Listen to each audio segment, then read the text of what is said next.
Hi, and welcome to Business Unusual. I am Liz Whitehead, and I'm here as always with Heather Cox.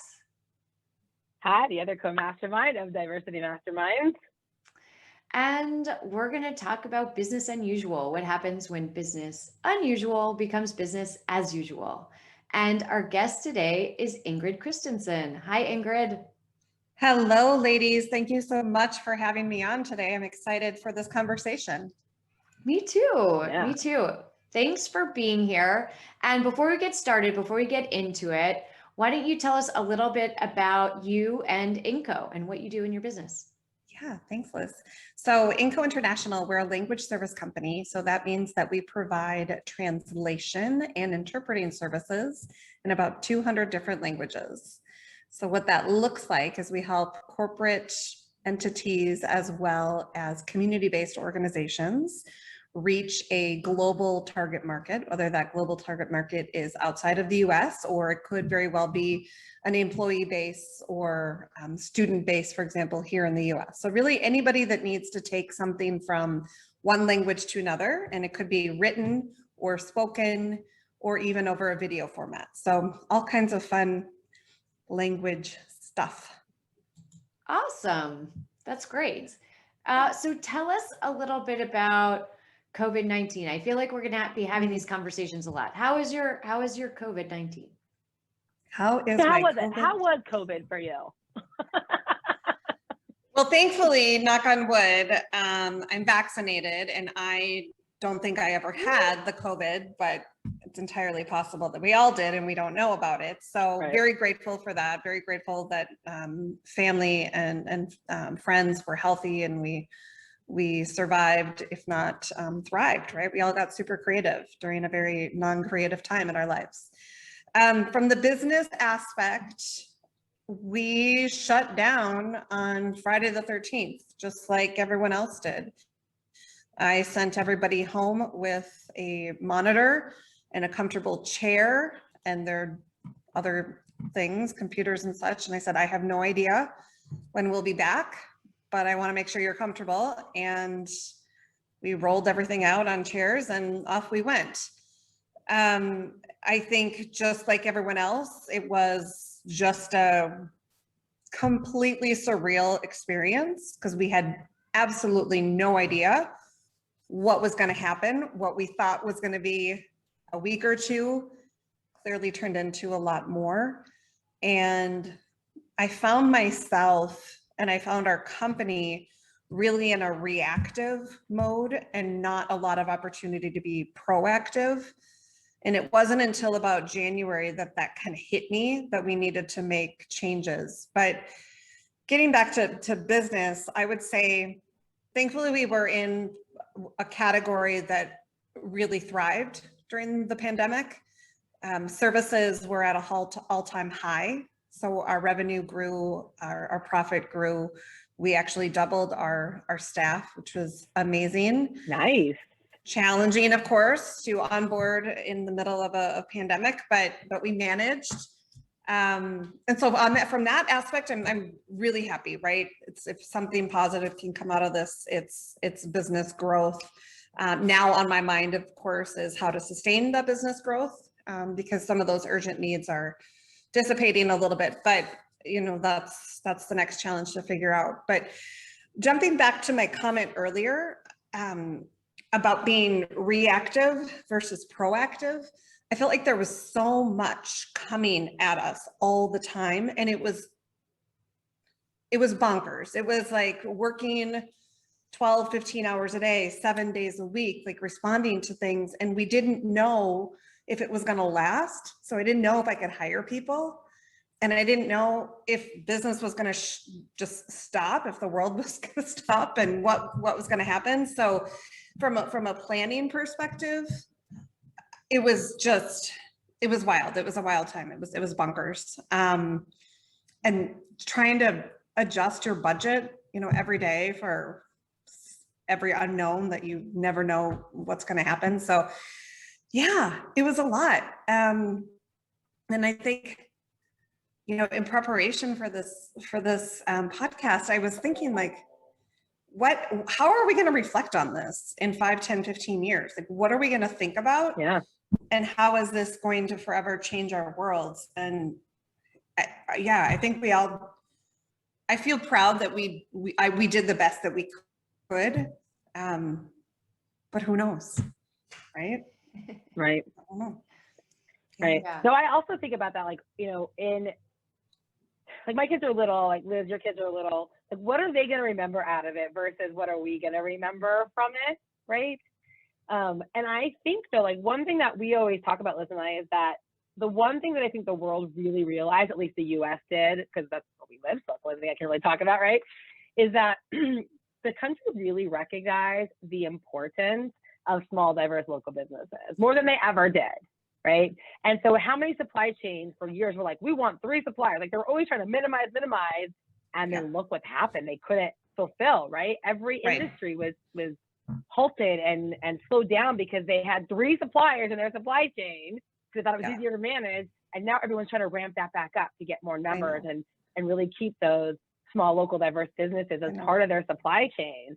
So I'm really hoping that that's the legacy that we get from, like, you know, we're always looking for the shining rainbow at the end of the thunderstorm, right? And I'm really hoping that that is really what sticks, is because the reason the economy went down so hard is because all these smaller local businesses had to shut down. Yeah, I agree with that. I think we have to think of the supply chain as a chain, not just one, link at the top. It's all the things down and that hold it together.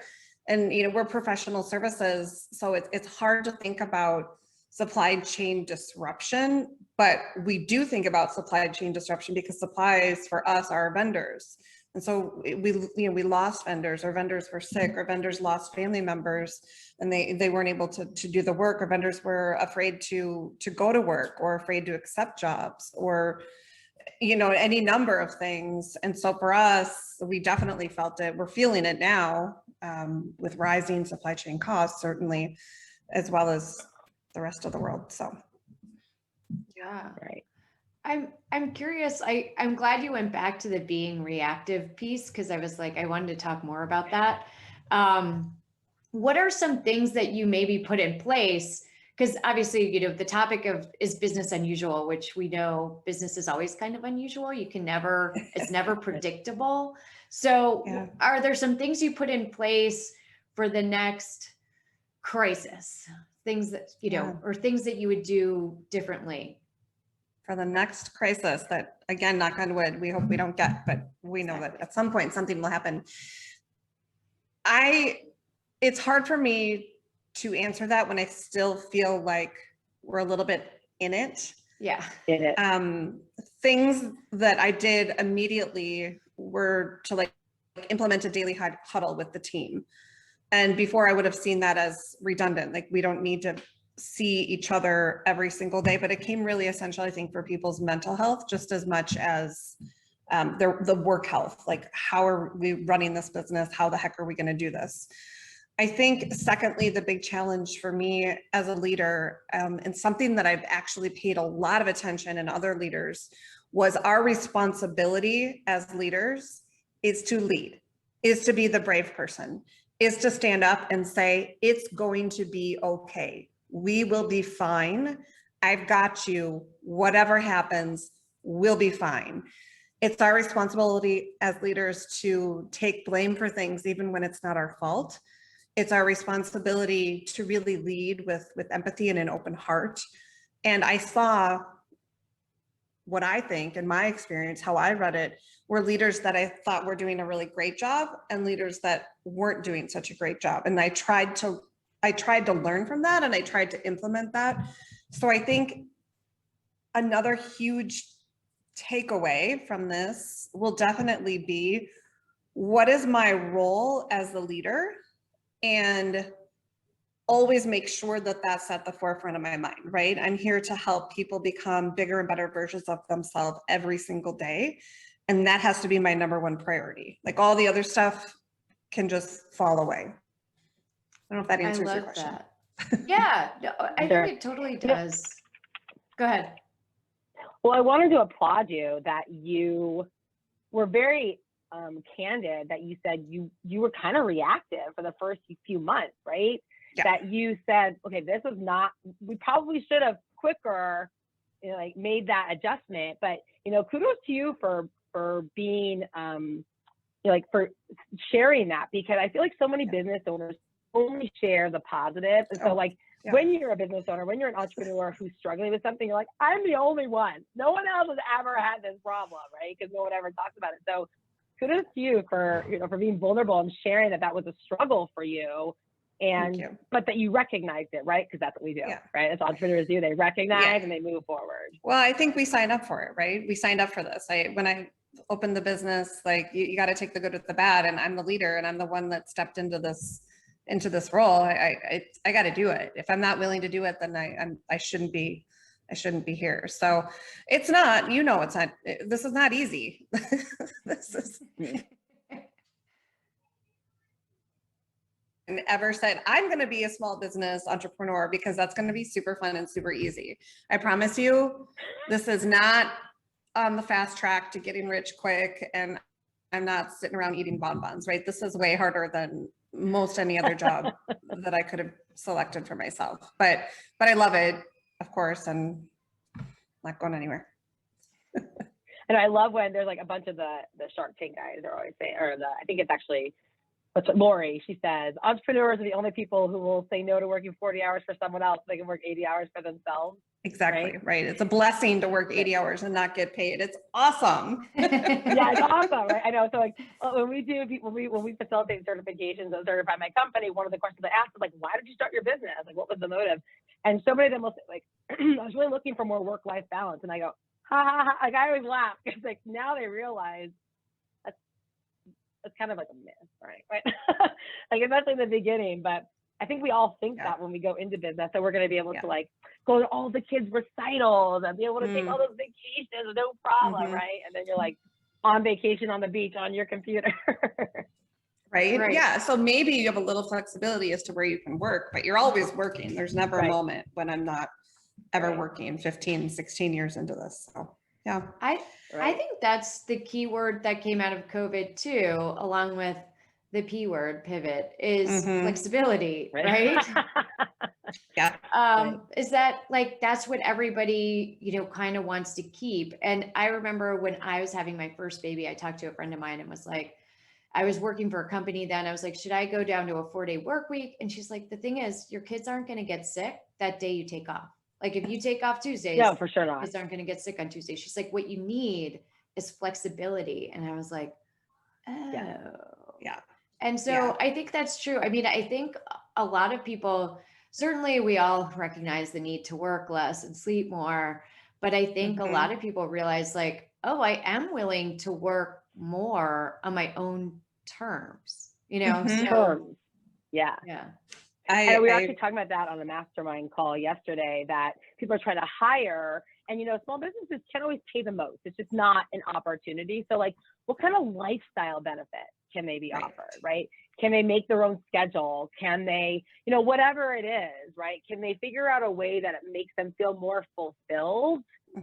Because, you can make a ton of money, but if you can't do anything with it, or if you're still miserable at what you're doing, then is it really worth it? So I think you're right. I think that having that flexibility to figure out the lifestyle perks that people want has really come to the surface. People recognize it. I agree with you. I also hope, on that note, some of the things that we want to keep. Yes, I definitely want to keep the flexibility. I want to keep the slower pace. I want to be able to be picky about the things, very intentional about the things that I say yes to. And of course we had to, right? For a year and a half, couldn't really say yes to anything except the things that we made up that we thought at the time were going to be fun, like Zoom happy hours, which never were very fun, but we're like, yeah, it's so fun. Let's have a party on Zoom. But being really intentional. Fun, like the first time, right? It was fun the first time. And then like the 6th time, you're like, this is just not fun anymore. Now I'm just drinking by myself in front of people. Exactly. But one of my favorite things that I implemented is I discovered that I'm not willing to take a business meeting before 9 a.m. I love my mornings. I love to work out. I love to drink my coffee. I like to do my gratitude. I like to be centered. Yeah, I'm checking email and I'm doing stuff, but not going back to rushing out the door to meet somebody for a 7 a.m. breakfast meeting. That's just not what I'm interested in ever again. And I know that happens way more in Minnesota. It's like this Midwestern lifestyle. I don't think people on other coasts necessarily do that, but it's a really big thing in Minnesota. People love to meet at like 6:37 in the morning, and I'm just not doing that anymore. No. That's so interesting. Yeah, I think it's a farming thing. Like you're up with the roosters or something. I don't know. That I makes mean, sense. even though I don't farm. I mean, yeah, a lot of people farm, but yeah, it's not uncommon that people want to ask me to meet 6:37 in the morning. Yeah. Uh-uh. Yeah. In DC, there's like a 3-hour rush hour. So if you're not somewhere at 7, you're basically just not meeting till 10. So I'm on the 10 end of that spectrum, but that makes a lot of sense. Yeah. What about for your employees? Like you doubled your staff and onboarded all these people, and mentioned that was a challenge. What were some of the changes that you made that are going to stick or ones that won't? Well, a lot of that we're still figuring out. Right. What our quote unquote onboarding process was before. However, we quickly came to realize that just had to be thrown out the window because it was basically non-existent. And so we spend way more time training and onboarding now. It's a 2 to 3 week process that we have documented, and every single person goes through it. And I'm very, very confident that it has set us up for success in ways that if we hadn't been forced to do that, we wouldn't have the right people in the right seats and we would have lost people. And that would have had detrimental effects on our revenue and our profit. So really rethinking that, how much time can we spend with people? How much time can we spend one-on-one, making sure that they sit one-on-one, sit virtually one-on-one with each and every person at least an hour to really understand the ins and outs of that person's job duties and responsibilities. Just gives them a much broader understanding of what it is that we do. And especially we're a small company, right? There's only 12 of us, but it's still really important to have some sort of cohesiveness and some sort of really clear expectations of what our brand is, what our culture is, who we are and how we work, and what the expectations are. So we can continue that trajectory and make sure that we're treating all of our employees, all of our clients, all of our vendors the same. So that was a huge piece. So I have 3 questions having to do with that. So one is, were all your new hires local, or are they kind of across the country? No. One is local, one is in Pennsylvania, one is in Argentina, and one is in California. So question 1A, were you always like that? Did you always hire kind of across everywhere, or previously, because you were more in office, was everything more local? Yes and no. Yes, we've always had people international because of the time zones that we need to cover, and because of the nature of our business, being in the translation business. Right. There's certain skill sets that are outside of the US that we need. So yes and no. But for example, like a bookkeeper, I would have always wanted to be here close, and the bookkeeper that I hired and is working out fabulously is in Pennsylvania. And the one individual that lives in California, she was able to actually spend like 4 or 5 months in South America. That's where her family is. And it worked out really great. Oh, that's cool. So yes and no, but it's great. I love it. Okay, so second question is, did you outsource any of that onboarding? Like, did you find like a subject matter expert to really help you focus in and zone in on the parts that really needed to be done better versus, you said you scratched a bunch of your onboarding previous process. Yeah. Did you hire, did you outsource any of that?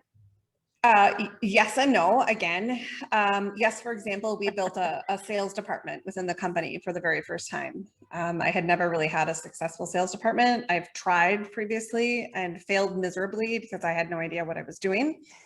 So I did hire a fractional VP of sales that came in and rebuilt everything from our job description to our interview questions to what does it look like on the first day? And he stayed on board for about 9 months to get this individual up and running and make sure that they were productive. So I know that that would not be a successful role if I hadn't invested in that. And I'm leaning heavily a lot on fractional professionals, right? Fractional CFO, fractional marketing, fractional Something like an sales. outsourced professional. Is that what you Yeah, mean? it's a fancy word to say a few hours Or a week. contractor. Yeah. Yeah. Okay. Yeah. Contractor. I like fractional. It sounds fancy. I was just like, I never heard that term before, so I was just curious. And then the third question about your employees is, have you done any kind of like that, those virtual team buildings that people are talking about right now, whether it be like the virtual escape room or the, not the happy hours, but like the virtual escape room, any of those type of team building activities with your team? Yes, yes, and yes, and people love them. At the beginning, we would do them every Friday when you would have a themed Friday, right? So Hat Friday, Sock Friday, Tropical Friday, whatever. And you'd grab something that fit the mold. We actually just had one this week. We've coined them cultural conversations now, because there's a big push for DEI even within our organization, not only externally. So really allowing the space for people to talk about their experiences and what they want to see, and just an opportunity to share. So we've turned them into cultural conversations. And this week, everybody brought a photo that was important to them, and we got to explain why. And then we did a really, really cool exercise on stereotypes, which is really fun. So it's basically like, I am X, I am not X, right? So for example, one for me, be super vulnerable. I work out every day, but I'm not skinny, right? Skinny is not the goal. I always say that. I don't want to be skinny. I look like I can kick your butt. That's the goal.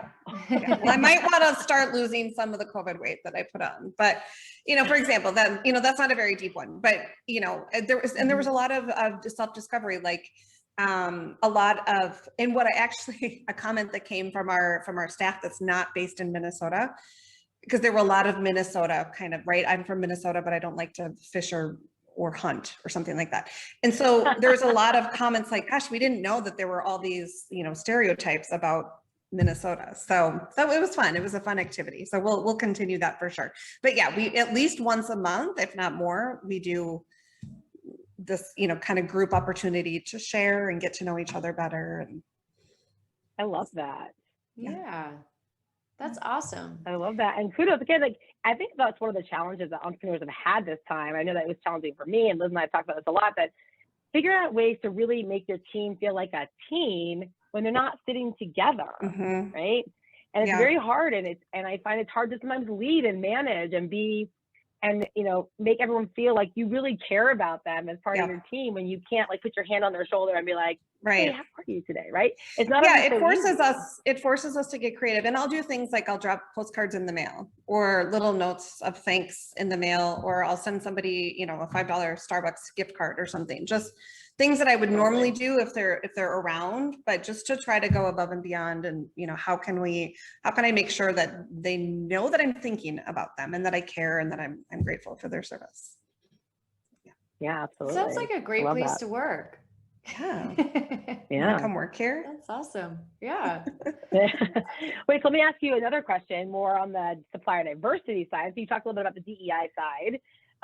Do you track your diversity spend? And the reason I'm asking is because I just got asked by one of our corporate clients to submit my tier 2 spend. And people are always saying like, oh, they're not going to ask me. We're just a small business, but they're asking, right? So have you been doing anything like that as far as like really trying to focus on your supply chain as your company? Well, again, yes and no. It's not something that, right? We've never tracked it. But I would love to track that. I'm going to make a note of that. I think what's a little unique about our industry is that since we provide services in about 200 different languages, I'm going to guess that 90 to 95% of our vendors are not white Americans, because they speak a lot of different languages and come from a lot of different countries and have a lot of different cultures and backgrounds. But we don't measure it. So, and there's certainly lots of other vendors that we utilize for other services that we don't measure. So thanks, Heather, giving me more homework. That's our I job. know, I was like, I'm throwing a curveball in this. I didn't even prep Yeah. you for that one. And I actually, Ingrid, I have a workbook on tracking your spend, and there's some things you can do creatively internationally too. So That's we'll awesome. talk about that. Yeah, perfect. Thanks. I like that idea, actually. Yeah, cool. Right. I know, I was shocked. I got this email and I was like, oh my goodness. I mean, luckily, like we had done it because another RFP that we just did a couple months ago was asked us for it again. So now I'm like, oh my goodness, right? Like, Interesting. yeah. I mean, it we have makes a pretty good sense. percentage, but yeah. It makes sense. And, I heard that from my employees. It's like, if we walk the walk, we got to talk the talk. And just because we say we're diverse and we work in all these different languages, we can't assume that. And so it was really about opening up space for conversations. And it was really important. I heard that loud and clear. Yeah. Right. Once again, I mean, you're obviously leveraging your diversity certification, right? So that's kind of what, right? That's to your point. Yeah. Like if we're saying, look, it's so important to use diverse suppliers, we also have to. Exactly. Yes. Yeah. No, yeah. We leverage as much as possible our certifications. Many thanks to you ladies for helping me put together an actual plan for that. Of course. And isn't it amazing when you have a plan, right? What's that saying? Like, yeah. Work the plan, plan the work, plan the work the plan. Yeah. Yeah. Whatever it is. Yeah. Otherwise you're just throwing spaghetti on the wall. Yeah. I love having a plan. And exactly. Accomplishing it. And then when you look back like a year later and you're like, I can't believe we did all this stuff. It's amazing. Yeah, totally. Yeah. That's great. Well, I can't wait to see what you do in the next year. But before we wrap up, why don't you tell everybody how to get in touch with you? So you can get in touch with me on LinkedIn. I'm Ingrid B. Christensen. There's not a lot of us. You can also email me at Ingrid C, that's INGRIDC, as in cat, at INGCO International, INGCO International.com. And INGCO is short for Ingrid's company. Very creative, I know. So super cute. Yeah. What about social media? Anywhere else, like Instagram, Twitter? Oh yeah, we're all on the Instagram, we're on the Facebook, we're on the Twitter, we're on all that stuff. So either INGCO International or Ingrid Christensen. Again, there's not a lot of me. So, and I think we're the only, there is an INGCO Tools. So don't be confused by hammers and words, because we're not the tool company. We're the word company. Got it. Word company. Got it. This has been great. This has been a really good conversation. I feel like we could talk for like a whole other session. We could do a whole other podcast on failing at hiring a sales team and then making it work. So maybe we'll make a note of that. We might have to have like a mini series on that one. Yeah. That's so fun. Awesome. Well, thanks so much for being here. Thank you so much, ladies. Yeah, this has been wonderful. I'll be back with you whenever you want. And I'm very grateful for being invited today. Of course. Well, you're part of the Diversity Mastermind family. So, happy to be we happily together.